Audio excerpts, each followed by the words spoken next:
नमस्कार दोस्तों, एक बार फिर से स्वागत है आपका मेरे चैनल पे। सो आज हम एक और आईपीओ लेकर आए हैं आपके साथ डिस्कस करने के लिए और डिटेल डिस्कशन करेंगे।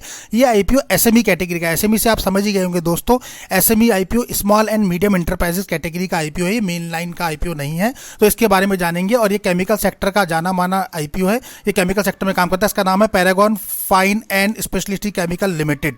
अगर इसके सेगमेंट की बात करें तो एग्रो में काम करती है, फार्मा में करती है, स्पेलेशन में काम करती है, पेंट में, कॉस्मेटिक और ड्राई, इसमें मेन बिजनेस है इसका। तो ये जो है केमिकल बनाती है इन बिजनेसेस के लिए। अब बात करेंगे इसके फाइनेंशियल पैरामीटर की, कैसे फाइनेंशियल पैरामीटर है और कंपनी लॉन्ग टर्म के लिए सस्टेन करेगी या फिर हम लिस्टिंग जिनके लिए अप्लाई करें, पूरा डिटेल डिस्कशन करेंगे दोस्तों। पर उससे पहले आपको वीडियो को लाइक, शेयर और सब्सक्राइब करना बिल्कुल नहीं भूलना है। बात कर रहे हैं दोस्तों Paragon fine and speciality chemical IPO की। तो इसकी हम वेबसाइट पे सीधे चलते हैं और देखते हैं कि कंपनी क्या कर रही है और किस पे मैन्युफैक्चरिंग है। तो स्टेबल हुई थी कंपनी 2004 में, Paragon fine and speciality chemical limited. तो ये जो है कंपनी जर्नी स्टार्ट करी थी नेम ऑफ पैरागॉन इंडस्ट्री पे जो है इन्होंने स्टार्ट किया था with visionary leader at the helm. We have involve into a patient global supplier specialization in the manufacturing और स्पेशली केमिकल्स। तो ये केमिकल जो है सेक्टर में कॉस्मेटिक सेक्टर के लिए करती है, फार्मा सेक्टर के लिए करती है, एग्रो सेक्टर के लिए करती है। तो डाइवर्सिफाइड रेंज ऑफ प्रोडक्ट है इसके जो ये बेसिकली करती है। उनके क्लाइंट की अगर बात करें तो मेडिकल डिवाइस है, इलेक्ट्रॉनिक है, पेपर्स में है, लेदर्स में है, पेंट्स में इसमें है। The company is manufacturing unit located at Viramgam district, Ahmedabad, Gujarat. तो वारमागाम में इसका जो है एक यूनिट लगी हुई है दोस्तों। अप्रॉक्सीमेटली 7000 स्क्वायर फीट मीटर में ये एरिया में फैली हुई है इसकी unit. Equipped with high end reactor to carry of research for development new product. तो इसमें ये लोग जो है रिसर्च और डेवलपमेंट करते हैं और न्यू प्रोडक्ट जो है वो लॉन्च करते हैं। उसके अलावा 19 प्लस ईयर का इन्हें एक्सपीरियंस है दोस्तों। 140 प्रोडक्ट इनके पास है, 100 प्लस ग्लोबल सेंटर है, 40 प्लस इनके कंट्री सर्व है, 40% प्रोडक्ट्स एक्सपोर्ट है, 50 प्लस की टीम है, 600 मीट्रिक टन ये प्रोड्यूस करते हैं पर एनम और 50 से ज़्यादा प्लस इनके प्रोडक्ट हैं इंडिया में और आउट ऑफ इंडिया में। अगर बात करें और इनके सेगमेंट की एडवांटेज क्या है, तो एडवांटेज इनका है इंफ्रास्ट्रक्चर इनका मोस्टली अपना है, 100% सेल्फ डायरेक्ट फाइनेंशियल है, 1 स्टार एक्सपोर्ट हाउस इनका खुद का है, R&D टीम इनकी है जो कि ये कायो और लैब के साथ इनका टाई अप है, ठीक है। उसके अलावा अगर हम बात करेंगे तो custom centric based of technical agreement है इनका, backward integration to third party dependency नहीं है इनकी, regular sustain auditing and reporting इनके पास रहती है। तो काफ़ी अच्छा है। अगर इनके प्रोडक्ट की बात करें और सेगमेंट की बात करें तो हम पहले भी डिस्कस कर चुके हैं, इनका एग्रो सेगमेंट है, यानी कृषि में इनका जो है केमिकल यूज़ होता है, फार्मा में इनका दवाइयों में, मेडिसिन में यूज़ होता है, स्पेसिफाइड एलिमेंट्स जो होते हैं उसमें इनका यूज़ होता है केमिकल। उसके अलावा पेंट सेक्टर में, पेरीमेंट सेक्टर में भी इनका यूज़ होता है, कॉस्मेटिक सेक्टर में इनका यूज़ होता है और ड्राई इंटरमीडिएट्स जो हैं उसमें भी इनका यूज़ होता है, जैसे ऊन बनाना या उसमें ड्राई क्लीन्स के लिए जो यूज़ होते हैं, कलर्स लगाने के लिए, उसमें भी इनका जो है केमिकल्स यूज़ होता है। तो मोस्टली इनके 4-6 सेगमेंट हैं जिसमें ये लोग काम करते हैं। इनका दोस्तों ग्लोबल भी प्रेजेंस है। अगर आप देखेंगे तो इंडिया के अलावा भी इनका बाहर भी अदर कंट्रीज में प्रेजेंट है। तो कंपनी का कहाँ कहाँ है वो हम देख लेते हैं। तो तकरीबन 50 मोर कंपनीज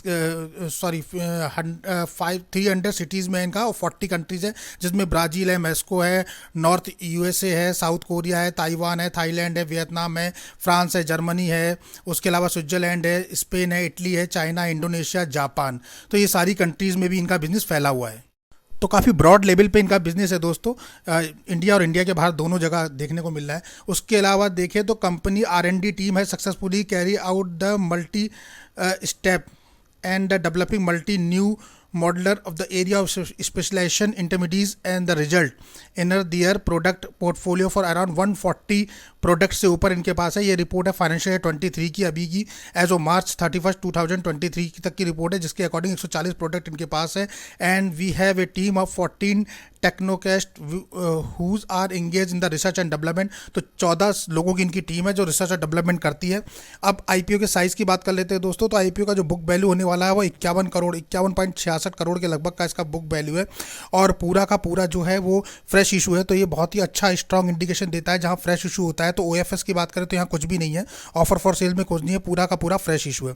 IPO ओपन होने जा रहा है 26 अक्टूबर को, IPO क्लोज हो जाएगा दोस्तों 30 अक्टूबर को। फेस वैल्यू वहीं आपको 10 रुपये पर शेयर देखने को मिलेगी। प्राइस बैंड रखा है कंपनी ने 95 to 100 रुपीज़ पर शेयर पे, और शेयर का जो लॉट साइज है वो 1200 शेयर का एक लॉट साइज बनने जा रहा है। टोटल इशू साइज की बात करें तो 51 करोड़ 66 लाख रुपए लगभग टोटल इशू साइज है। टोटल सारा का सारा फ्रेश इशू है, और ये जो लिस्टिंग होगी SME NSE पे आपको देखने को मिलेगी।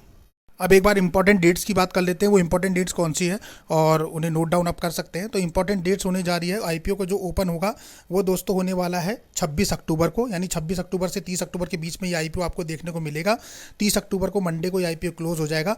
बेसिस ऑफ अलॉटमेंट अगर आपको मिलता है ये अलॉटमेंट, तो आपको थर्सडे तक इसका अलॉटमेंट 2 नवंबर तक देखने को मिलेगा, यानी 2 नवंबर 2023 तक इसका अलॉटमेंट मिलेगा। अगर अलॉटमेंट नहीं मिलता है तो इनिशिएट ऑफ रिफंड आपके अकाउंट में हो जाएगा 3 नवंबर तक, 1-2 दिन ऊपर नीचे लग सकता है। Credit of share to demat account 6 नवंबर तक हो जाएंगे, और लिस्टिंग आपको देखने को मिलेगी 7 नवंबर। तो यानी कट ऑफ टाइम जो आपके पास है UPI मैंडेट कंफर्मेशन का, वो 30 अक्टूबर शाम 5 बजे से पहले पहले अप्लाई करना होता है। लॉट साइज की बात कर ले तो पहले भी हमने देखा 1200 शेयर का लॉट है, तो रिटेल कैटेगरी में एक ही लॉट अप्लाई कर सकते हैं 1200 शेयर, जिसका 1,20,000 आपको पे करना होगा। रिटेल में मैक्सिमम एक ही लॉट है। HNI में 2 लॉट अप्लाई कर सकते हैं 2400 शेयर का, जिसमें 2,40,000 रुपये तक दे सकते हैं। अब बात कर लेते हैं इसके कंपनी होल्डिंग पैटर्न की कंपनी होल्डिंग पैटर्न क्या है। तो दोस्तों इसके जो प्रमोटर्स हैं वो हैं डॉक्टर प्रवीण चंद्रा जसमत करके हैं, फिर किशोर कुमार जी हैं, उसके अलावा देखेंगे तो बल्लभ रतन जी हैं, और उसके अलावा रुतेश बल्लभ भाई हैं, और उसके अलावा है शिवम केशव भाई। तो ये इसके मेन प्रमोटर्स हैं दोस्तों। यानी उसके अलावा देखें तो शेयर होल्डिंग जो है 100% है इनके पास, प्रमोटर्स के पास। और जब ये IPO आ गया है उसके बाद इनके पास जो होल्डिंग रहेगी पोस्ट इशुएंस वो 73.60 रहेगी, यानी तकरीबन 26.60% डाइल्यूट हो जाएगा इस IPO के थ्रू। तो 26% की होल्डिंग जो है स्टेक चले जाएगा, डाइल्यूट हो जाएगा इस IPO के आने के बाद। अब बात कर लेते हैं दोस्तों कि IPO में रिजर्वेशन कोटा कैसे रखा गया है। तो QIB के लिए जो यहाँ दिया गया है वो 50% का पोर्शन रखा गया है कंपनी ने, यानी कि QIB के लिए 50% रिजर्व है। वहीं रिटेल कैटेगरी के 35% रिजर्व है, काफ़ी अच्छा पोर्शन 35% दिया है। और HNI की बात करें तो 15% का रिजर्व कोटा है। तो HNI के लिए कम है, QIB के लिए काफ़ी अच्छा है, और रिटेल के लिए भी काफ़ी अच्छा है। अब बात कर लेते हैं प्रॉफिट और लॉस अकाउंट की, और कंपनी के क्या बोलते हैं फाइनेंशियल पैरामीटर की बात करें दोस्तों, तो ये कंपनी रेवेन्यू में तकरीबन 24% का जंप अप करा हुआ है। अगर आप देखेंगे तो 24% किया है, और ये रिपोर्ट है मार्च 31, 2023 की और मार्च 31, 2022 की, यानी पिछले 1.5-2 साल में 24% का इंक्रीज किया है रेवेन्यू पार्ट पे। वहीं प्रॉफिट आफ्टर टैक्स की बात करें PAT सेगमेंट में, तो कंपनी ने जंप अप किया है 120%, लगभग 120% का लगभग जंप किया है बिटवीन 2022 और 23। तो काफ़ी अच्छा सेगमेंट दिया है कंपनी ने। रेवेन्यू पार्ट पे भी इंक्रीजिंग ट्रेंड में है, और प्रॉफिट आफ्टर टैक्स में भी इंक्रीजिंग ट्रेंड में दिख रही है। अब बात कर लेते हैं लास्ट 3 ईयर्स के पैटर्न में कैसे कंपनी का परफॉर्मेंस रहा है रेवेन्यू में, और फाइनेंशियल पैरामीटर में। तो हम यहाँ डिस्कस करेंगे लास्ट 3 ईयर्स के परफॉर्मेंस और एक क्वार्टर का, जो कि जून क्वार्टर है 2023 का, वो कंपनी का अपडेटेड है, तो वो हम डिस्कस करेंगे। तो अगर हम बात करते हैं दोस्तों तो 2021, 22 और 23 का हम जो है एनालाइज करेंगे 3 साल का, और क्वार्टर जो है 30 जून 2023 का। तो सबसे पहले क्वार्टर पे देख लेते हैं कंपनी कैसे परफॉर्म कर रही है। तो अगर हम क्वार्टर को देखेंगे तो एसिड की सबसे पहले बात करें तो ये जो सारी फिगर्स है दोस्तों वो लाख में है। तो मैंने पहले ही बता दिया करोड़ में नहीं है, तो मैं करोड़ में कन्वर्ट करके आपको बता दूं। 74 करोड़ के लगभग एसेट है कंपनी के पास। वहीं बात करें रेवेन्यू की तो 29 करोड़ के लगभग रेवेन्यू है। वहीं प्रॉफिट आफ्टर टैक्स की बात करें तो 3 करोड़ 62 लाख के लगभग है। नेटवर्थ की बात करें तो 25 करोड़ के लगभग नेटवर्थ है। रिजर्व कंपनी के पास काफ़ी अच्छा है 22 करोड़, और 27 करोड़ के लगभग बोरिंग है कंपनी के ऊपर इस क्वार्टर की अभी तक जो बता रहे हैं। उसके अलावा लास्ट 3 ईयर्स की परफॉर्मेंस के अगर हम बात करें तो सबसे पहले एसिड के देखते हैं। तो आप देखेंगे 49 करोड़ के एसिड 2021 में थे, बढ़ के 57 करोड़ के एसिड हो गए, और 70 करोड़ के हो गए 2023 में। काफ़ी अच्छा एसिड में इंक्रीज किया है कंपनी ने, एक्सीलेंट दिया है दोस्तों। रेवेन्यू पार्ट की बात करें तो करीबन 84 करोड़ के लगभग 2021 में था, 84 करोड़ ही 22 में था, तो थोड़ा सा डिप डाउन अप उठा है, बहुत ज़्यादा नहीं है। और उसके बाद आप देखेंगे तो तकरीबन 10 करोड़ के लगभग जो है 105 करोड़ के लगभग जो है वो रेवेन्यू 2023 में था। वही प्रॉफिट आफ्टर टैक्स की बात करें तो 4 करोड़ के लगभग था, उसके बाद 4 करोड़ 49 लाख, उसके बाद 9 करोड़ 89 लाख। नेटवर्थ की बात करें तो करीबन 7 करोड़ 95 लाख, फिर 12 करोड़ और फिर 22 करोड़, काफ़ी अच्छा रहा। रिजर्व सरप्लस कंपनी के पास 7 करोड़ 85 लाख था, फिर 12 करोड़ 34 हुआ, फिर 18 करोड़ 73 हो गया। बोरिंग की बात करें दोस्तों तो तकरीबन 21 करोड़ के लगभग बोरिंग थी, घट के 20 हुई, फिर 25 हुई, फिर 27 हुई। तो आप देख रहे होंगे कि करीबन 21 करोड़ से लेकर 27 करोड़ तक बोरिंग गई, बीच में अप डाउन रही। पर पर कंपनी पे बोरिंग जो है तो वो भी एक नेगेटिव इम्पैक्ट डालता है, लेकिन बहुत ज़्यादा नेगेटिव इम्पैक्ट नहीं डाल रहा है ये। बिकॉज इसलिए नहीं डाल रहा है, नेगेटिव कंसर्न नहीं है हमारे पास, क्योंकि कंपनी के पास रिजर्व काफ़ी अच्छे हैं। अगर आप देखेंगे रिजर्व तो कंपनी के पास 7 करोड़ थे 21 में, 22 में बढ़ के हो गए 12 करोड़, 23 में बढ़ के हो गए 18 करोड़ और 24 में बढ़ के 22 करोड़। तो 22 करोड़ के लगभग का रिजर्व कंपनी के पास अभी एज ऑन टाइम पे है और 27 करोड़ का बोरिंग है, तो फिर कंपनी उसे कवर कर सकती है। तो आप कुछ मिला के कह सकते हैं कि एक तरीके से डेट फ्री कंपनी की श्रेणी में आती है। जहां कंपनी के पास रिजर्व और सरप्लस बैलेंस बचा हुआ है, जितना बोरिंग है उसके लगभग कंपनी के पास रिजर्व भी है, तो इसका मतलब कि जो है कंपनी डेट फ्री है और कैश रिच कंपनी भी हम इसे कह सकते हैं एक तरीके से कि कैश रिच है कंपनी। अब बात कर लेते हैं वन बाय वन। एसेट में कंपनी एक्सीलेंट है, आप देख रहे हैं इंक्रीजिंग ट्रेंड में है एसेट। रेवेन्यू की बात करें तो वो भी इंक्रीजिंग ट्रेंड में है, समहाउ एक ईयर में थोड़ा सा डाउन है, बाकी आप देखेंगे तो अब जा रहा है। प्रॉफिट आफ्टर टैक्स की बात करें तो वो भी इंक्रीजिंग ट्रेंड में है, थोड़ा सा डाउन लास्ट में गया है, लेकिन आप देखेंगे कि कंटिन्यू 3 साल का देखेंगे तो काफ़ी अच्छा है।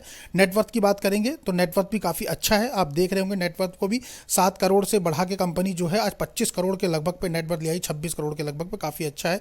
रिजर्व और सरप्लस भी कंपनी के पास 7 करोड़ 85 लाख से बढ़ के आज के डेट में 22 करोड़ 35 लाख के लगभग पहुंच चुका है, तो ये भी एक्सीलेंट कैटेगरी में ही हम इसे रखेंगे। वहीं हम बात कर लेते हैं बोरिंग्स की, तो बोरिंग भी कंपनी के पास अच्छे खासे हैं, 21 करोड़ से बढ़ के 27 करोड़ है, लेकिन बोरिंग हमारे लिए कंसर्न नहीं है, इसलिए हम इसे गुड कैटेगरी में रखेंगे बिकॉज कंपनी के पास रिजर्व और सरप्लस काफ़ी अच्छे हैं। आज की डेट में बात करें तो 27 करोड़ के बोरिंग के एवरेज में 22 करोड़ रुपए कंपनी के पास ऑलरेडी सस्पेंस में पड़ा हुआ है, यानी कि कंपनी ऑलरेडी कैश रिच है, तो ये एक बहुत बड़ा कंसर्न नहीं है। और उसके अलावा अगर कंपनी बोरिंग को अपने रिड्यूस करती है तो बहुत ही अच्छी एक्सीलेंट है। यहाँ तक देखें तो फाइनेंशियल पैरामीटर बहुत ही स्ट्रांग इंडिकेशन दे रहे हैं दोस्तों, कोई भी पैरामीटर ऐसा नहीं है जो एक्सीलेंट ना हो, सिर्फ एक दो को छोड़ के। की परफॉर्मेंस इंडिकेटर की बात करें तो पी इसका 14.56 है, मुझे थोड़ा सा ओवर वैल्यू लग रहा है, बहुत ज़्यादा तो नहीं ओवर वैल्यू है, पर ये कह सकते हैं थोड़ा सा ओवर वैल्यू है, तो यहाँ ये थोड़ा सा और सस्ता हो सकता था, इसका जो प्राइस बैंड दिया गया था। वहीं आरओई की बात करते हैं, बहुत अच्छा है आरओई, मतलब आरओई की बात करें रिटर्न ऑफ इक्विटी की तो आप देख रहे हैं 57% के लगभग है, मतलब बहुत ही एक्सीलेंट कैटेगरी। आरओसी की बात करें तो 39% के लगभग है दोस्तों, 15% से ऊपर वैसे ही एक्सीलेंट होता है, ये तो बहुत ही ऊपर है। वहीं ईपीएस की बात करें तो वो थोड़ा सा डाउन है, 6.87 है, जबकि ईपीएस 13 से ऊपर अच्छा माना जाता है, तो यहाँ थोड़ा कंपनी को काम करना पड़ेगा। और रिटर्न ऑफ नेटवर्थ की अगर बात करें आरओ एंड डब्ल्यू की तो वो भी 44.29 है, बहुत ही अच्छा है। 44.29 का मतलब समझ लीजिए आप 15 से ऊपर होता है तो हम काफ़ी अच्छा मानते हैं, और यहाँ 44 है, तो कंपनी के जो पैरामीटर्स हैं की परफॉर्मेंस इंडिकेटर बहुत ही स्ट्रॉन्ग इंडिकेशन दे रहे हैं कि लॉन्ग टर्म के लिए भी हम इस कंपनी को सस्टेन कर सकते हैं। फाइनेंशियल बहुत स्ट्रॉन्ग है दोस्तों, तो हम कंसीडर कर सकते हैं इसे। कर लेते हैं ऑब्जेक्टिव ऑफ इशू क्या है कंपनी का, तो पहला है दोस्तों funding capital expenditure towards the civil construction work के लिए कंपनी को चाहिए, जो फैक्ट्री ये खोलने वाले हैं उसके लिए इनको चाहिए, बहुत अच्छा है, कंपनी अपनी ग्रोथ पर्पज से देख रही है। दूसरा funding capital expenditure towards civil construction work in plot number 10/A situated at survey number ये विलेज वेन्याम तो तालुका डिस्ट्रिक्ट अहमदाबाद, यानी अहमदाबाद में एक और ये खोल रहे हैं प्लॉट वहाँ, और वहाँ भी ये वर्किंग कैपिटल इनको रिक्वायरमेंट है, वहाँ एक्सटेंशन कर रहे हैं, सिविल कंस्ट्रक्शन का काम चल रहा है। तीसरा बहुत इंपॉर्टेंट पॉइंट है repayment full of part the certain outstanding borrowing, यानी कंपनी बहुत ही इंपॉर्टेंट पार्ट पे डिस्कस कर रही है, यानी कि बोरिंग अपना रिड्यूस कर रही है दोस्तों। ऑलरेडी कंपनी कैश रिच है और जो उसने लोन लिया उसको भी चुका रही है, तो उसका मतलब कंपनी का फोकस बहुत अच्छी तरह है और कंपनी अपने ग्रोथ पे काम कर रही है, एक्सपेंडेशन कर रही है, अपने बिजनेस को बढ़ा रही है, उसके लिए फंड उसको रिक्वायरमेंट है। दैट्स वाई कंपनी जो है इन टर्म्स नियर फ्यूचर में भी काफ़ी अच्छा रिस्पॉन्स करेगी। और लास्ट है fourth funding capital expenditure towards the installation of additional plant and machinery machinery of expansion, तो देखिए इन्हें अपनी प्लांट के लिए मशीनरी चाहिए, नया प्लांट लगा रहे हैं, जो ओवर प्लान है उसको कंस्ट्रक्शन का काम के लिए चाहिए, अपने लोन्स के पूरा करने के लिए चाहिए, तो काफ़ी अच्छा पर्पस है। उसके अलावा funding to need working capital requirement और जनरल कॉर्पोरेट पर्पस, तो कुल मिला के देखा जाए तो कंपनी ने 6 पॉइंट्स अपने रेस किए हैं जहां कंपनी को फंड्स की रिक्वायरमेंट है, दैट्स वाई कंपनी ने ये आईपीओ लॉन्च किया है। तो दोस्तों मुझे लगता है कि कंपनी ने जो भी अपने गोल्स बनाए बहुत ही अच्छे और क्लियर रखे हैं, और यहाँ क्लियर पता लग रहा है कि कंपनी का कोर विजन क्या है और कंपनी क्या देखना चाह रही है आगे। अब बात कर लेते हैं दोस्तों ग्रे मार्केट प्रीमियम की, तो ग्रे मार्केट में काफ़ी अच्छी डिमांड देखने को मिल रही है। आप देखेंगे कि एसएमई आईपीओ में सबसे ज़्यादा ग्रे मार्केट प्रीमियम इसी का चल रहा है, 100 रुपीज़ प्राइस बैंड रखा गया है, 55 रुपये जीएमपी है दोस्तों, तो तकरीबन आज की डेट में 55% का प्रॉफिट दिखा रहा है, तो काफ़ी अच्छा प्रॉफिट है, मुझे लगता है बहुत ही बढ़िया, हमारे क्राइटेरिया को तो मैट कर रहा है। उसके अलावा 5/5 की रेटिंग है, 51.66 करोड़ का ये आईपीओ होने जा रहा है, 26 को ओपन होगा, 30 अक्टूबर को क्लोज होगा, 2 नवंबर को आपको अलॉटमेंट स्टेटस देखने को मिलेगा और 7 नवंबर को लिस्टिंग हो जाएगी। ध्यान रखिएगा दोस्तों ये एसएमई आईपीओ है, तो एसएमई एसएमई आईपीओ वो होते हैं जो मिनिमम इनका जो है 1,20,000 1,50,000 से जो है शुरू होता है, जबकि जो मेन लाइन आईपीओ होते हैं उनका 15,000 से जो है हमारा आईपीओ का स्टार्ट होता है, जो एक लॉट का साइज होता है। तो यहाँ 55% का लिस्टिंग गेन काफ़ी अच्छा है, बुरा नहीं कह सकते इसे। अगर देखें तकरीबन 1200 का लॉट है ये, 1200 शेयर्स का, और 55 रुपये जीएमपी, तकरीबन 66,000 रुपये आपको पहले ही दिन देखने को मिलेंगे पर लॉट पे। यानी आप यहाँ इन्वेस्ट कितना कर रहे हैं, 1,20,000 का लॉट है तो 1,20,000 इन्वेस्ट करने के एवज में आपको 66,000 रुपये और उसमें ऐड हो रहे हैं। तो यानी जो आपका इन्वेस्टमेंट अमाउंट है वो 1,20,000 की जगह आपको 1,86,000 रुपये दिखाई देगा दोस्तों लिस्टिंग गेन के दिन, आज की डेट में जो जीएमपी बता रहा है, क्योंकि जीएमपी तो अप डाउन होता रहता है। यहाँ पर दोस्तों हम कोई भी बाई और सेल्स का रिकमेंडेशन नहीं दे रहे हैं आपको, कहीं भी ये नहीं कह रहे कि आईपीओ में आपको अप्लाई करना है या नहीं करना है, ये सिर्फ आपके लिए नॉलेज पर्पस से है। जहाँ हमने बताया कि कंपनी फाइनेंशियल पैरामीटर पे कितनी स्ट्रांग है, कैसे कंपनी के फाइनेंशियल है, कंपनी आगे क्या सोच रही है, नेक्स्ट 5 ईयर 10 ईयर में कंपनी कहाँ देख रही है, अपने बिजनेस को एक्सपेंड कर रही है कंपनी अपने सेक्टर में जानी मानी है, और कंपनी के फाइनेंशियल जो है वो काफ़ी स्ट्रांग है, एक्सेलेंट कैटेगरी के हैं। तो आप यहाँ कोई रिकमेंडेशन नहीं है, क्योंकि एसएमई आईपीओ है तो आप देख सकते हैं यहाँ, लेकिन हमने पूरा डिटेल वीडियो बनाया तो आप अपने रिस्क पे देख सकते हैं कि कैसे क्या है, और हमने पूरा आपको डिटेल दिया है। तो दोस्तों ये एक छोटा सा अपडेट था, आपको कैसा लगा? वीडियो को लाइक शेयर और सब्सक्राइब करना बिल्कुल ना भूलिए। मिलते हैं अपने ऐसे ही नेक्स्ट वीडियो में दोस्तों, तब तक के लिए नमस्कार।